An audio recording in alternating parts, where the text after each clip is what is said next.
Ladies and gentlemen, boys and girls, welcome to the Music Lab podcast. My name is Dogg, and I am so excited to be back with Mr. Frank Schofield. How are you, buddy? I am good. Is that the way you always introduce your show? Like you're always like, hello, I am Dogg. Well, you have to be consistent in the podcast It world. is. Yeah, you're Do you beginning know, and you're ending. when I was in radio, the most consistent thing you can do is to do the same thing over and over again because people get used to repetition and they want to know what to expect. So when we had the Bruce Bond late afternoon show, or the other side with Frank Schofield, or the old barn hockey show, or all these shows that I used to do, you'd always want to make sure, or the old barn hockey show, or you always want to have the same repetition. You always want to have the same cadence so that people know what to expect, and then they become familiar. Then they feel like family. And you never want to talk. You always want to have people listen in on a conversation. You never want to talk at them. I couldn't have asked for better Said advice. it better. Said it better, right? Yeah, exactly. How are you doing? You look fantastic. I see you traveling all over the world. Well, I was asking Kendra though, like the shows that we went to this summer, and in comparison, it was kind of light. In all honesty, man, it's been trivia that's kind of taken over. Like it's crazy. We'll talk It's about that a different night. Yeah. I mean, I can tell you what's going on industry wise. I mean, Yeah. it's definitely a softer industry or schedule and cadence than it was in the past. After we came out of the pandemic and the shutdown, everybody was out. And they were just out like madmen. And like we would just get a million shows, like 7 shows a month. And now there's this pause that's definitely happening that you're going to feel this fall. That's just definitely happening where, people are taking a breath. And I would say that as for ticket goers as well as for bands and everybody. It's kind of like a healthy stock market correction. You know what I mean? Like a nice little breath. Which is odd because typically the fall season, especially for clubs, that's a busy season, correct? Or not so Oh much. my God. Yeah, it used to be crazy. Right. So for I, for it to be that slow now, that is, somewhat of a shock to the I system. used to think a month ago, if you would have asked me, I thought I was crazy. I thought I was not doing my job. I thought, this job as a promoter just plays havoc with your brain. And I'd be like, what am I doing wrong? Like, why can't I get the right acts? Why can't I talk to the right agent? Why can't I get them? Like, why won't they take my offer? And then, I visited New York and talked to some people and just made a bunch of calls to a bunch of people. And they said, dude, it's just everybody's taking a breath. You're not crazy. You're not bad. Everything's fine. It's just there's not much out there right now. It's just really soft. It really is. I So mean, look at Hershey. Hershey didn't back Red Hot Chili Peppers till I don't even know if that's a routed show or not. I mean, that show just came out of nowhere. I think they just needed a fill, and Live Nation owed it to them and said, "Hey, take this show." if you look at their itinerary around it, you're exactly right. I think Yeah. they're playing in Massachusetts for a concert like that weekend, and like that's the only show they're doing. Like, yeah, it is a little strange, but Yeah. those tickets are a little And crazy. a lot of festival guys went under. And then a lot of new festival people said, "Oh, I can do that." Okay. Good luck. You go, guy. And so I think the industry is just still trying to work out its new normal yet. It just hasn't yet. And everybody just has to be patient. But for the concert goer, the person that loves live music, boy, we have never had it better. You can't tell me the past 2 years was anything like the 25 years before that, because never have you ever seen a plethora of shows back to back to back in such places and underplays. And I mean, it's just, I used to say Central PA had it good when Harrisburg University started our series, but it's just everybody had it good. Like everybody came out.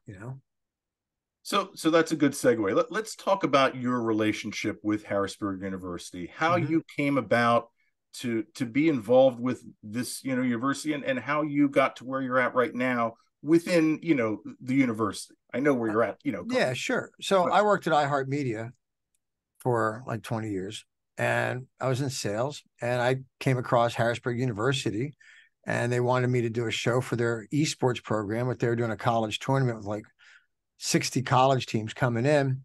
And I did it for him. And I started seeing all the good things that there were here to offer at the university. And I approached the president, Eric Darr, and I said, hey, if you do a concert series, you don't have to do any advertising. Like we can make this work. And, I crunched some numbers and sharpened my pencil, and he said, okay. And trust me, I'm just as shocked to be sitting here as you are to be sitting where you are. But, we've had a great run and we've done some amazing things. We're probably at like 140 shows since I started like 5 or 6 years ago. And, we have Trey Anastasio this weekend. I mean, that's like, who would have called that? Or Mount Joy, or, the Head and the Heart, or, Jason Isbell, or just the stuff that we're doing. Broken Social Scene. Who would have thought Broken Social Scene would ever think about Harrisburg, Pennsylvania? Yeah. You know what I mean? Yep. A secondary market, Yeah. From our neighbors up north, correct? Yeah, for sure. Yep. So let's talk about the shows this weekend. Yeah. Mount Joy Saturday night. Trey Anastasio with Classic Tab on Sunday night. In the lead up this week, what is your biggest, obstacle and struggle? We have so many shows. I mean, we have ZZ Ward, Mount Joy, Trey, Tosh Sultana at the Forum. Then we have Broken Social, see Margot Price. I mean, it's like a sliding board, and a flume. And, you just want to, like, I got off a call this morning with Trey's people.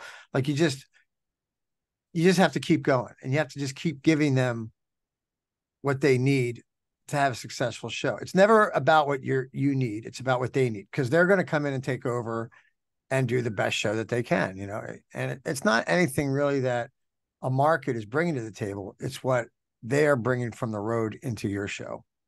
So you just want to make sure that they have everything they need. They need to have, never thinks about it. They need to have great data. They need to have great internet. They need to have, a good production company, which we use Claire for outdoor shows. They're going to want a lot of space. They're going to want nice dressing rooms. They're going to want hospitality to feed 20 to 30 people. They're going to want to be here at 7 a.m. I'm going to need police officers to get them down one-way streets. We need to, park their buses and close down roads. And we need to just, make sure the stage is up. Stage doesn't sit there. We have to bring it in. So it's kind of like a dance. It's kind of like a song, and it's kind of like a movie. And I have great people around me at Harrisburg University, with John Harris, with Sarah Bozich, with Tyler Davis, Phil, Dwayne Maughan here, Eric. And, we have a really great team that everybody kind of knows what they're doing. And I kind of just get out of the way, and there's a lot of pride in these shows at Harrisburg University that we're doing. And it kind of shows because market's getting a little crowded. Shows are coming into Hollywood Casino, HMAC's doing their thing, Live Nation's perking up. Hey, what's going on? And it's just it's not the blank piece of paper I had before when I started, Yeah. But we're pretty happy with what we have going on here. And we're pretty proud to offer and let people know that Harrisburg University has a lot to offer for live entertainment, for classes, for education, for any student. No one ever talks about this, but any student, any kid that's 18 years old, if he applies to Harrisburg University, he's pretty much going to get a free education and have a family sustaining job.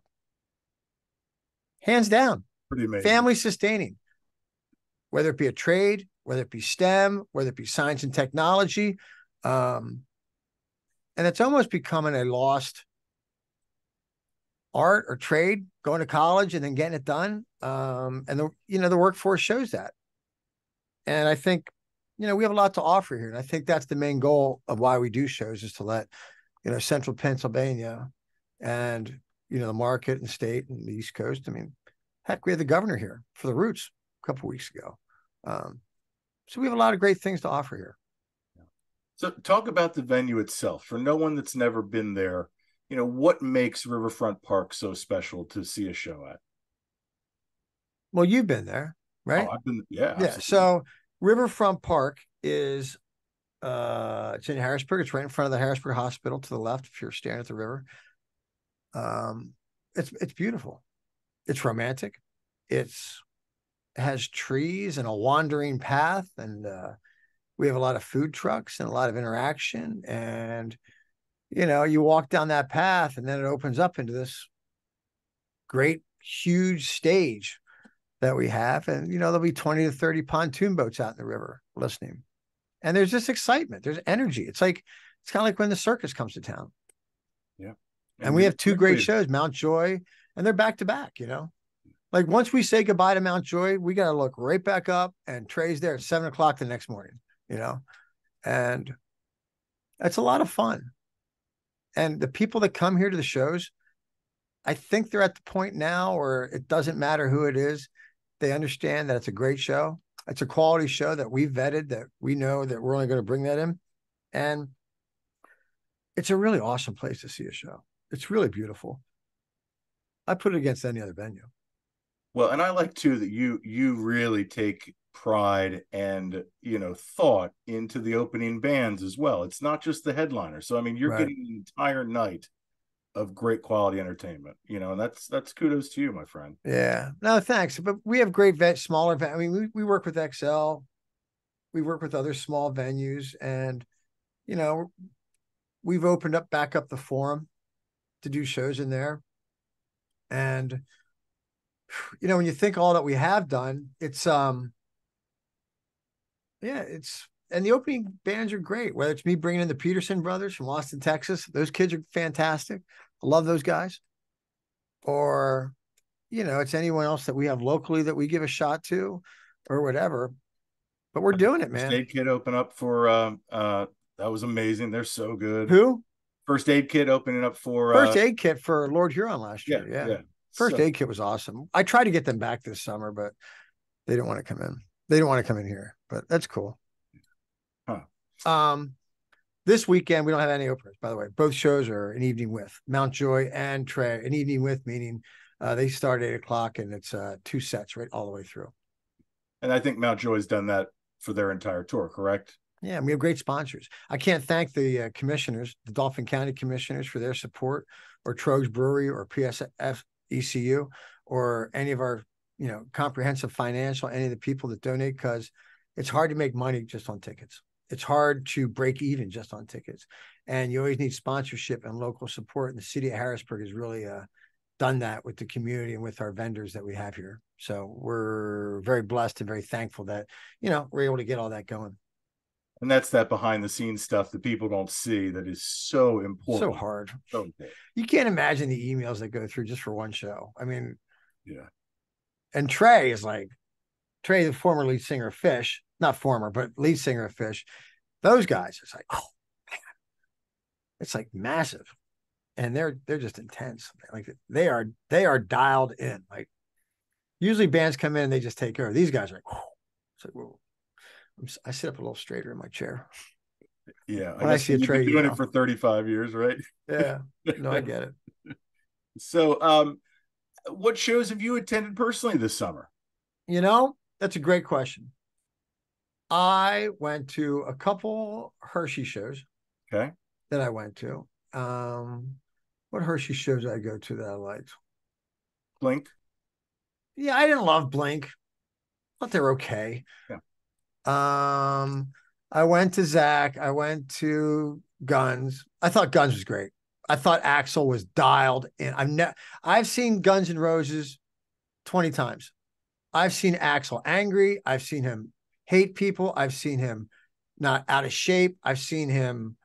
This was by far the best Axl Guns N' Roses show I've ever seen. I thought he was phenomenal. I really thought I thought they were better than Nickelback. I was excited to see Nickelback. I didn't think they were that good, actually. The guy that opened up for him, Brantley Gilbert, man, that guy brought it. Whew. That guy was guns out. I would love to bring them to Riverfront, Interestingly enough, most recently, I went to go see the Black Crowes in Aerosmith in Philadelphia at the Wells Fargo. I love the Black Crowes. I thought the Crowes were great. I'd love to bring them to Riverfront. The mix was a little muddy, but I thought they were really, really great. And Aerosmith brought it. I thought the stage was great. And I thought Steven Tyler, you can't tell he's 72. There's no way. Way he ran around, I mean he brought it. And then when I saw Aerosmith, how old are you, Dog? 45, almost 46. 45. Yep. It was almost like the thing I loved about the Aerosmith show was it was the first show of their tour. So that means there's no set list that I can go cheat off of. None. I couldn't even like guess. And I love that because I always cheat. I always want to know everything. And then I just thought they were just so great. But then you think about, my God, Toys in the Attic came out in 1976. That's a year Toys in the before I was Attic. born. That means Sweet Emotion was on Toys in the Attic back then. And I'm like, and then I thought about my radio days. And then I thought about me growing up with Aerosmith with that album, like air guitar, and like when I was a 16-year-old kid, or then being on the radio in my 20s, listening to Love in an Elevator, or listening to, Janie's Got a Gun, or listen. That's a lifetime of history of Americana fabric. I mean, that's just not a band that's good. That's the fabric of this country is Aerosmith. When you think about how long and what they've done or how long they've been in the pop media mainstream, whether it's old school radio in the 70s or top 40 radio or even 90s radio, all the way through, Steven Tyler and Joe Perry did it, and I don't think anybody gives them enough credit. And nobody even talked about that aspect of it. But I kind of had that moment where I was at the show. I was like, man, this is like my life. This is like, well, look at these guys go, It's kind of cool. It is kind of cool, too, to be in the position you're in, to be able to, every once in a while be on the other side and actually get to enjoy it, Yeah. Like it's rare I go to a show and not. Right. Yeah. So Aerosmith, I saw them at Hershey for the 9 Lives tour in 96. That was a great tour. That was a great album. Yeah, but what was the greatest show you ever seen in your mind? And I know everyone's great, but if I ask you that right now, first show that comes to your mind, and then I'll give you mine. I would say probably Pearl Jam at State College in 2003. At the time, it was the longest show they had ever done. Wow. And an acoustic set, and Eddie said, "This is for the Amish." Best. That's kind of funny. Yeah. That's kind of funny. That's probably I would have to say that my greatest show was Motley Crue, Giant Center, when they said they were leaving, and it had that ambiance and build up, and it was like just all the way, and then that roller coaster that was whipping around upside down, and Tommy was like hanging off this and that. And the second would probably be the U2 show that I saw in Philadelphia when they had that big stage that came down the middle of the rink and then went back up. Just the size of that thing, how they played in it, in front of it, below it, at the end. And U2's a band where when I was sitting there, it was right before I got this job, and it kind of inspired me, the U2 show, because I was sitting at the Wells Fargo and I looked at the stage and I was like, where are the speakers at, man? I don't see any speakers. I'm like, what's going on here? Am I at the right place? Like, what do you mean? What's going on here, right? And all of a sudden, I'm sitting there. Swear to God, dog, I'm sitting there. I look up in the ceiling, and all the speakers were hung by trusses in the ceiling over the top, so that every seat in that venue was perfect sound. They are such innovators that they don't get enough credit for. That they're just not old. Those guys are innovators to make sure that every person had perfect, whether it's the last seat or the front seat, the sound was exactly the same. And the way they did that screen and that video wall, breathtaking. That's crazy. I'm going to the the Vegas show at the Sphere. Are you really? Yeah. And I cannot wait. I am so excited to see whatever band alone, just to see what technology is going to be in that thing. Or what that brings. That's going to be great. I've just seen the images that it portrays off of it. I mean, it's amazing. It's amazing. It's going to be really, really cool. When is that show? I'm going on. It's in October. It's like a residency. It's like a 2-month residency. Right. So I'm going in 17th of October. So don't rob my house. Yeah, I won't. But you'll definitely have to give me a full review on that one. Oh yeah, for sure. So let's. And this isn't even like me to go. Like I don't even like to travel. I don't even want to go see shows. I don't even want to go. I don't want to do anything. But I'm like, I don't think I can miss this one. I don't think I can. I think I have to go. Have you been to Vegas before? Been to Vegas a million times. Yeah. Okay. All bad stories. So Yeah, usually it is. but they're all great also. I wouldn't trade any of them in for anything. That's why it's Vegas. They say one day. What do they say about Vegas? What One day is happens in enough, two is too Vegas? many, or three is too many. Well, Three, I yeah. gotta go. I gotta get out of here. Or what happens in Vegas stays in Vegas. Mm-hmm. It's So true. so let's talk about I want to talk about year from last year to this year. Yeah. What do you feel is like the biggest challenge industry wise? Is it Oh, cost? just Because getting I'm a band. oh okay. Okay. Just getting a band. I mean, just getting someone on the phone, getting someone that doesn't want to play a secondary market.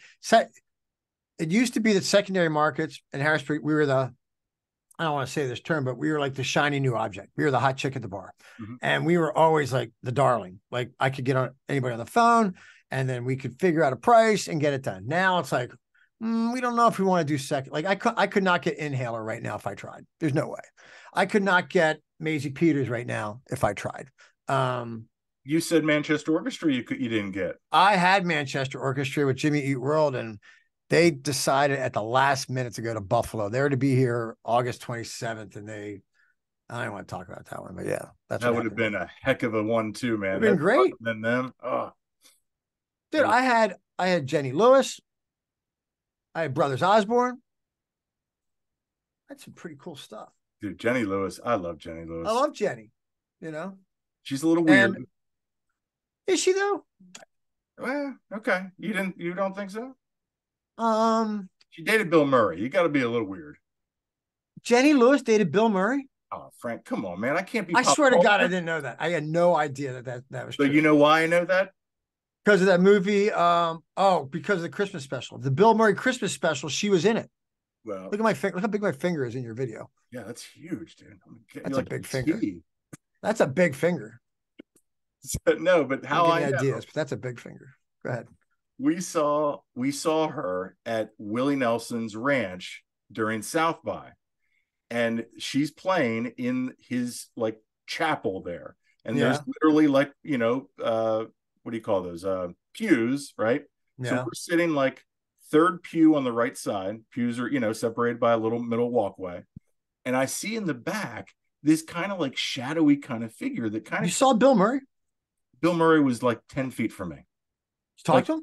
I didn't get to talk to him because I think he was a little imbibed. He likes his tequila, but yeah, Wait, do you think the image of Bill Murray is deteriorating? I feel like it's taking a hit lately. Like something's up with Bill Murray. wow, a lot of people have died lately, so it wouldn't surprise me, man. And I don't mean that in a bad way. I mean, like he's had some accusations. I know his dating life's been out there. I know that I've seen him in golf stuff. I'm like, he used to be that guy. It's like, but now it's like Christopher Walken. Remember when Christopher Walken was like so cool and so huge, and then all of a sudden it's like, oh wait, like I never want to see my stars or idols when I'm young in that phase when they are fading or they are, because I want to give them privacy. I want to accept them. Like I saw, here's a great example. Yeah.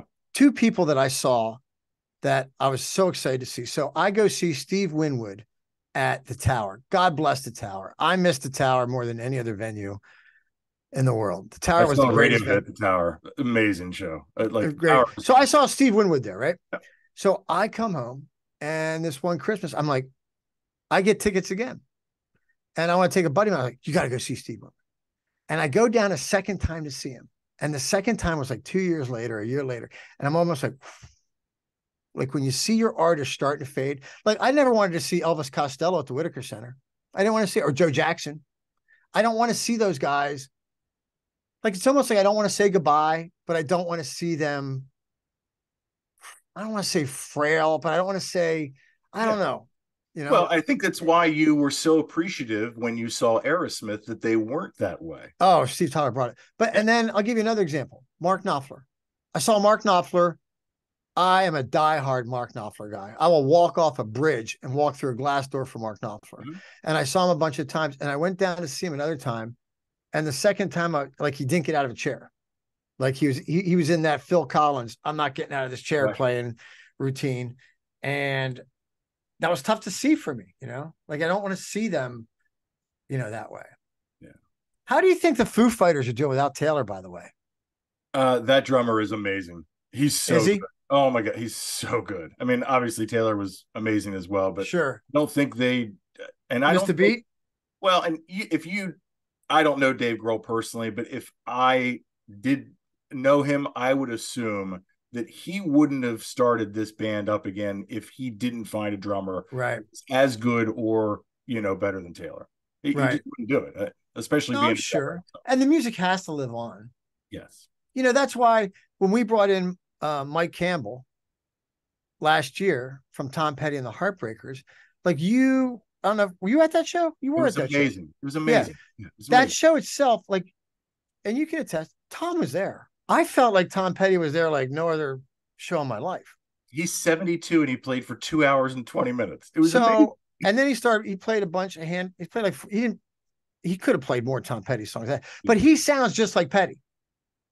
And I don't get why, and I'll give you another example of a band after this. I don't get why Mike Campbell doesn't take the Heartbreakers and go out on the road, do medium-sized club theaters or whatever, and just play every freaking Tom Petty and the Heartbreakers song there is, because that music has to live on, and he's not letting that move on. And it's probably too hard for him. There's probably an issue where he can't do it, or it's too hard for him. But you got to get Ben Montrent. You got to get the guys that are in that band, and let that music live for us that are still here. We're all going to go someday, but that music has to live on. Another example is the Tragically Hip. Gord Downie, the Tragically Hip, passes away, and there's so many Tragically Hip songs. I don't know why they don't go get another front man and let that music live on. Like, sometimes these big bands don't want to do that. You know what I mean? Mm-hmm. You know who did it right? Foreigner. Foreigner found a new guy. Journey. Okay, yeah. Steve, you want to play? Good riddance. Take care, buddy. This music's going to live on, and we're going. I have no problem with Neil Sean or Journey going out there and letting that music live on, saying, something, we still have a life to live. We still have fans. We still want to get out there. And everyone's like, oh, but you got to take care of Steve Perry. Screw that. Steve doesn't want to play, then whatever. If you can't make it work, and I get it, all relationships are hard. Every band is hard. Every marriage is hard. Every relationship's hard. But if it works, you got to make it work. And I think sometimes when these guys pass off or die or get frail or can't get on the road, Aerosmith, what's his face? They didn't have the drummer, but they still made it work, and you got to get out there. I guess I'm curious, what's going to happen with the Stones? What's going to happen with, like, if Keith Wood passes, or if someone else do they still go out? I don't know. With if only Gene three Simmons of them left, Kiss, does Kiss still go out? Does Ace still go out there? I mean, Skinner's still going out, and there's nobody left from them. Yeah, it's Ronnie Van Zant, Yeah. right? And you know who else did? ZZ Top. They said, hey, the one guy passed. They went out. They got a new guy. Hey, the only deal is you got to have a long beard. Okay, get a long beard. Okay, that's it. Then you can go out. Heard they were great though. Yeah, they just played, didn't they? Yeah, ZZ Top. Yeah, they were just here for sure. So last thing. Well, you did mention. Are you coming up for Trey? Yeah, I'll be up for both nights. Are you gonna do your show from there? Yeah. All right. Yeah. Yeah, because I haven't been up this summer and I feel terrible, so I apologize. But yeah, thanks for coming. Yeah. You know how hard it is to put up a stage and build a city like we do? Dude, I can only imagine, my friend. It's crazy. I want to talk about, you did mention Ben Montent. So Margot Price, who you have coming on the 28th, he played keyboards on her new album, and it's fantastic. Her new album is fantastic. Margot's fantastic. The end of the month on the 28th, Margot Price. I'm really thrilled to have her in here. Yeah. Good stuff. And what about our friends at XL have Grace Potter coming in like 2 or 3 days later after that. We had Grace Potter 4 years ago, and she was great. She tore apart the Forum. Yeah, she's got a great voice, doesn't she? She is, yep. So what else do you have coming up for the fans to, know about? We're booking spring now. Okay. We are doing a lot of fantastic stuff. And something, I'm going to give you a guy. I'm going to give you 2 shows. Okay. 2 shows, all right? Oh, by the way, Broken Social Scene. That's going to be a great show. Can't believe they're coming here to Harrisburg, right? Mm-hmm. 2 shows, though. First one's a younger demographic show, but it's a great band. It's called The Maine. You need to come in. If you like the Killers, you should definitely come in and see the Maine. The Maine are electric. They are fantastic. I love the Maine. And they're coming in December. But here's one that's a good one for you. This guy's name is Paul Cauthen. And Paul Cauthen. Texas guy. Huh? Isn't he from Texas? Yeah, he's a badass. Yep. He played South by before. Yep. You know, he's like a Sturgill Simpson. Nice. We haven't heard anything from Sturgill Simpson in a while. Sturgill's retired. He's never going to make another album. Did you know that? I did not know that. No, he's done, dude. He said, I'm done. He did that lawnmower acoustic string cheese thing that he did. And he goes, well, I'm done. I'm out. You know, I mean, I'm sure they'll come back around, but. Okay. Jeez, man. But Sturgill's one of those guys that, and he's like my number one guy. Like Sturgill Simpson's like my number one guy. And you just don't, yeah, I should deep dive him this afternoon after I get done with you here, Dog. It's a good idea, man. I dig that. I appreciate you having me on today, Dog. Of course, man. It's always a great time. We, check out our interview with Frank that we did last year. Actually, yeah, from Harrisburg or from Riverfront Park. So yeah, let's do it in a different setting this time. But always, I'll make sure we take care of you and your crew here when you get up here on Saturday and Sunday. I'll make sure. What do you need? A table? A couple chairs? A table, couple chairs. Yep, we'll set it up, man. That's cool. Yeah, we're gonna do our top 5 songs that we want to hear. I'm impressed how you barrel roll around the country. I'm like, what is he in Chicago for? Like, what is he doing? Pearl Jam was like you just pick up and go all the time, though. It's impressive. Yeah. It's admirable what you're doing. I appreciate that. It really is, man. I admire it from afar. I see what you got going out there. I'm always like, check him out. Look at Dogg. Hey, we living the dream, my friend. That's there you go. Do, right? Well, I hope this has been great. And let's talk again this weekend. Looking forward to seeing you. Absolutely. Guys, this has been Frank Schofield from Harrisburg University Presents. Hopefully you catch, if you're in the area, go see Mountjoy this weekend. Go see Trey Anastasio. If not, catch all of the shows at XL Live, like Frank said. The Whitaker Center, or not the Whitaker Center. What's the other? What's that? The Forum. What's the Forum? The Forum is Tosh Sultana on Tuesday. Okay, excellent. Yep, that's a great show. Well, ladies and gentlemen, you've been great. I've been Dogg. This is the Music Lab Podcast.